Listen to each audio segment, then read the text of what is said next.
Hi guys, and welcome to Low Yoga. Today I'm doing a little bit of a different video for you today.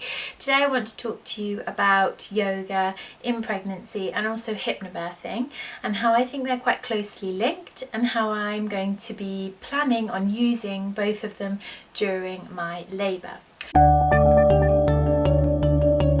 So before I got pregnant, my yoga practices were quite, I'd like to say quite strong. I really enjoyed kind of Ashtanga yoga.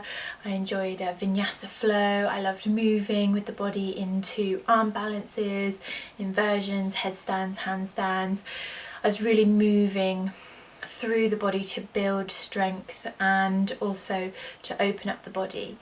As well as this, I was still using yoga as a way to release, relax, let go, and I really like the focus of breathing within my practice. So every class that I've ever taught and every home practice that I've ever done, I've always followed the breath, and I always say linking the breath to the body, finding strength in softness. Those are really important things to me because I believe that your mind, body and breath are all really connected. So if you're holding your breath, you're breathing really shallow, really deeply during your practice, this is really going to come out in your poses and the way that your body is being held in the poses that you're doing. So if you're breathing heavy, if your mind is really tense, you're thinking this is so hard, I can't do this, this hurts, this hurts, this hurts.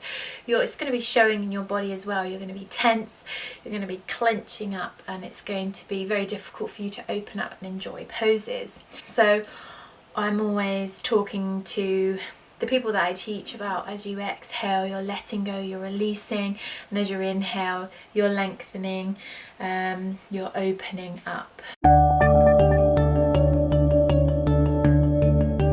So things that have changed during my practice is that I'm using it a lot more for holistic reasons. So probably from around about 20 weeks I started to experience the back pain and the pelvic pain. And so a lot of my yoga practices were just in child's pose, in side bends, in twists, things that could really open up my lower back and also just ease any pain through my hips. So it was kind of aimed more, rather than building strength and feeling strong body and mind, it was more about relaxing, releasing those pains, and I found it really helped. So I was doing yoga twice a day, so I was doing it when I was getting up in the morning to just stretch my body for the day, and then when I got home from work I was doing my yoga practice. So it's quite a holistic thing now, and I'm always listening to my body. So some days I don't even get up into a standing pose on my mat. It's always just sitting down, relaxing, twisting, anything that feels good for my body. Another way that my practice has changed since I've been pregnant is that I am now doing poses that are going to prepare me for birth. So I'm doing things like squats, I'm doing lots of pelvic floor exercises, I'm finding those poses that I'm likely to be finding myself in birth, so on all fours, squatting down, those kind of things that are going to keep me active, keep me moving, but also help to ease any pain and discomfort. So that is a big way in which my practice has changed. It's become more focused into kind of that end goal of the labour. And also with the pelvic floor exercises, we know that those are going to help me after birth, so it's really important to practice those. How am I going to use yoga during labour? So as I've mentioned, using it to help me prepare for birth, so using all those different poses, using my breath, exhaling on those contractions as I'm relaxing, opening, those are kind of things that I need to remember to do during my labour. Keeping myself moving, keeping myself active, and hopefully keeping myself relaxed. What is hypnobirthing, or what do I see hypnobirthing as? So obviously I've had no experience of the hypnobirthing side. As I said to you, this is my first baby, so I really can't tell you how hypnobirthing is going to help me, how it has helped me, or how it helps other people. All I know is that I've had really positive responses from people that I've spoken to about hypnobirthing. What I like about hypnobirthing is that you can use it for a natural labour, but you can also use it if you do have to have a cesarean, if you do have to have any kind of pain relief. You can still practice your hypnobirthing with those things. But what I didn't want to happen is to find that hypnobirthing is only for if you're going to have a natural labour with just gas and air, because as I say, I don't know, so I want to, even though I want to be prepared, I want to have those backup plans and still know that actually hypnobirthing can be used no matter what your labour is going to be like. So last weekend, my partner and I went to a hypnobirthing workshop, and it was called Better Birth and Baby. This was by a lady called Debbie Willis. She was fantastic, and I would highly recommend checking her out, checking out her website. She's got a great Facebook page which is full of information. She's constantly posting. She's so passionate about hypnobirthing, so I'll put her information in the bar below so you can check her out. So hypnobirthing is basically, from my interpretation from it and what I've read up and what I've been taught, is learning relaxation techniques, breathing techniques, visualization techniques, and just having a general positive spin on birth. There are so many horror stories out there. I've heard some, I've read some. People love those. We've all heard the labour stories, but we quite often don't hear the positive ones, and there are positive ones out there, and when you go searching for those positive ones, you can find them. During our workshops, we did a one-day workshop, we watched some YouTube videos, and I will link them down below because you have to watch them. One, they are incredibly boring, and two, they are amazing. There was this one, the first one, she just did nothing.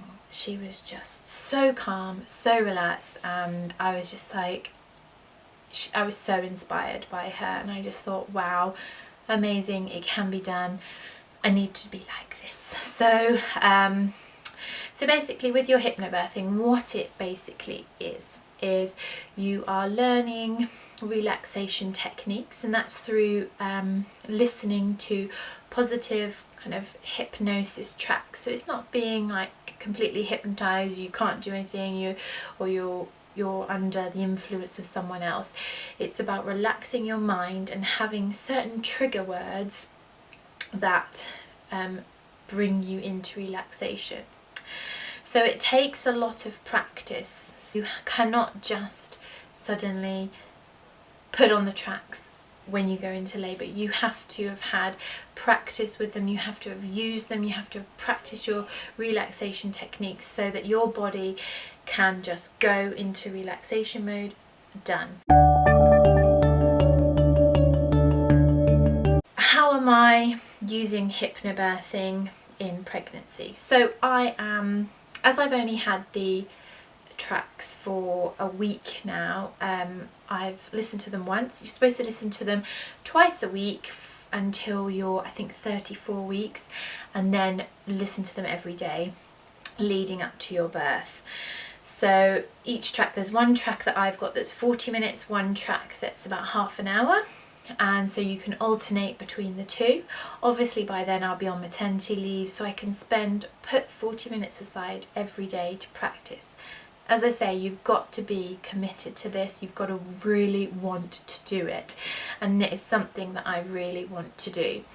So you'll practice those lots, you'll be filling your mind with positive affirmations about your birth, about your body, about your baby, everything you're being capable. You're going to relax, just really keeping everything very positive, very calm, very relaxed. So that's the main ways that I'm using hypnobirthing in my pregnancy at the moment. what I've learnt, the classes that I've been to, everything seems to be tying together nicely. So I left my hypnobirthing thinking it just makes sense. Everyone is singing from the same hymn sheet. So I am a trained pregnancy yoga teacher, and during my training we did active birthing. So I know a lot about active birthing. I know a lot about keeping moving, keeping swaying, being up on your feet rather than laying on your back. Very much the things that I've talked about in yoga.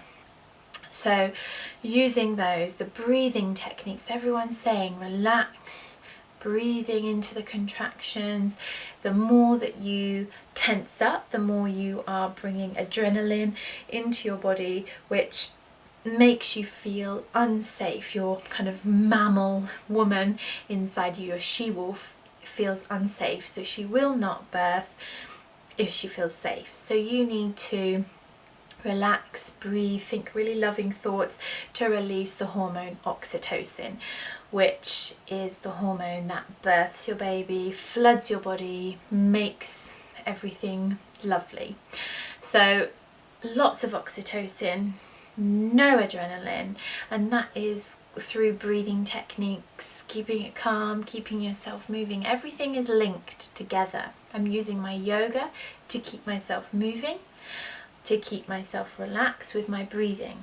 I'm using hypnobirthing to keep a positive, open mind. I'm using hypnobirthing to keep me relaxed, to keep me in that state of self-hypnosis. So suggestive words, safe spaces in my visualizations, so places that make me feel calm, happy, relaxed. Everything that I can do to bring those together to have the best possible birth. So I hope that that has been a little bit helpful and I haven't rambled too much, and I hope it all makes sense for you. If you have any questions about anything, then please don't hesitate to contact me. Or even if you are interested in hypnobirthing, definitely check out Better Birth and Baby, and also there will be loads and loads of hypnobirthing people in your area if you're not in the kind of East Anglian area, which is where I'm based. I'm sure that you will find someone that really resonates with you to practice your hypnobirthing.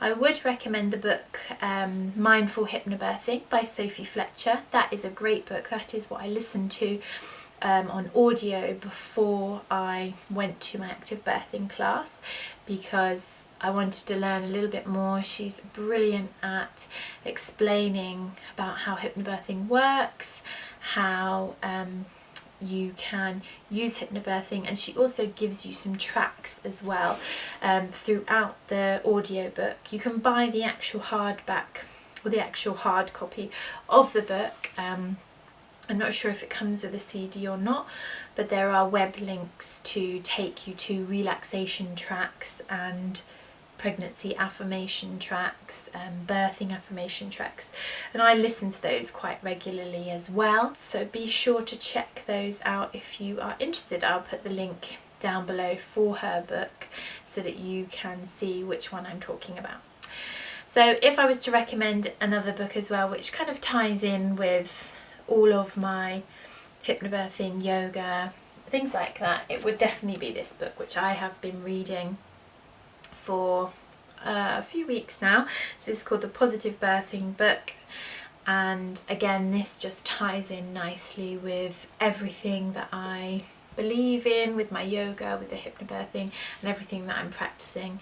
There's no negative stories in here, it's all completely positive, it's honest, and it is very, very helpful. So that's another book or resource that I would definitely recommend. So I hope you've enjoyed this video. Please give it a thumbs up if you liked it. Comment in the bar below if you've got any positive birthing stories, if you know anyone who's used hypnobirthing and it's really worked for them. I would love to hear your stories of using hypnobirthing or how you've incorporated yoga into your pregnancy. Thanks for watching.